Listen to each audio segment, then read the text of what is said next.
Huling namataan yung sentro ni Typhoon Opong kaninang alas 4 ng umaga sa layong 505 kilometers kanluran ng Indang sa area ng Cavite.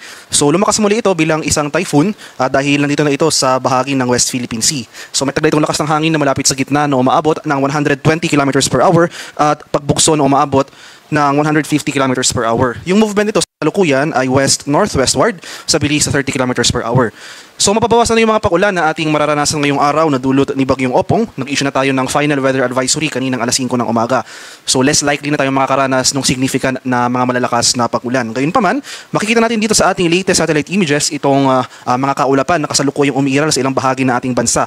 Ito yung epekto ng trough o extension ni Bagyong Opong.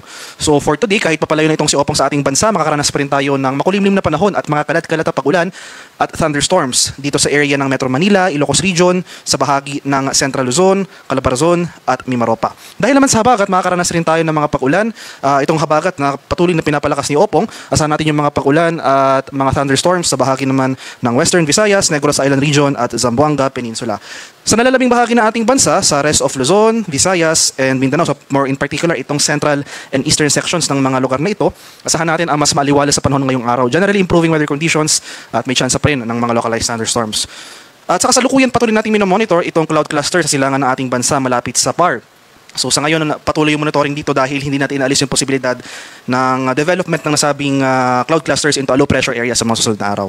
At nagbawas na rin po tayo ng tropical cyclone wind signal. So wala na tayo wind signal number 2 as of 5 a.m. Ay wind signal number 1 na lamang yung ating nakataas dito sa area ng western portion ng Pangasinan, Zambales, Bataan, western portion ng Cavite, western portion ng Batangas, northern portion ng Occidental Mindoro kabilang ang Lubang Islands, at Calamian Islands. Kaya over this area, sasan pa rin natin yung mga pagbukso ng hangin pero as compared sa mga nakarang araw, hindi na sustained yung mga malalakas na hangin na ito.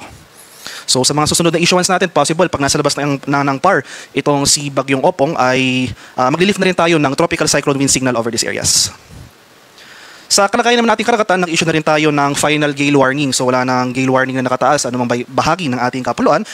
Pero iba yung pag-ingat pa rin sa ating mga kababayan na maglalayag dito sa seaboards ng Luzon dahil posible pa rin tayo makaranas dyan ng katamtaman hanggang sa maalong karagatan. So moderate to rough sea conditions dito sa western and eastern seaboards ng Luzon. Samantala, banayad hanggang sa katamtamang pag-alon ng ating mararanasan over Visayas and sa Mindanao. So iba yung pag-ingat pa rin sa ating mga kababayan na maglalayag. At may pinalabas pa tayong storm surge warning kaninang alas 2 ng umaga. So bumaba na yung ating inaasahang epekto ng storm surge.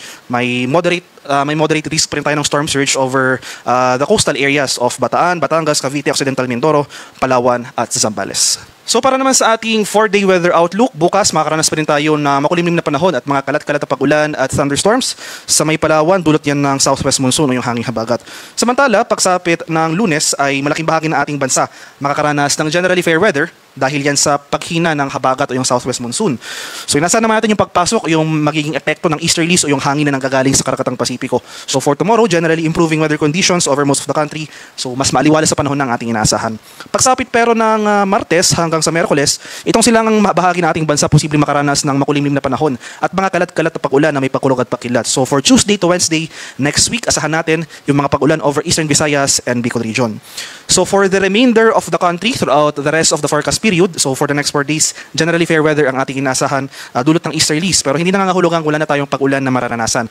Nandiyan pa rin yung mga usual afternoon to evening na mga rain showers or thunderstorms. So especially nga itong mga areas na direktang naapektuhan ng mga pag-ulan na dulot ni Bagyong Opong as well as yung southwest monsoon habagat na pinalakas nito. So possible saturated pa yung lupa over these areas. So in the coming days, kahit mahina yung mga pag-ulan na ating mararanasan, posible pa rin magdulot ito ng mga pagbaha or landslides.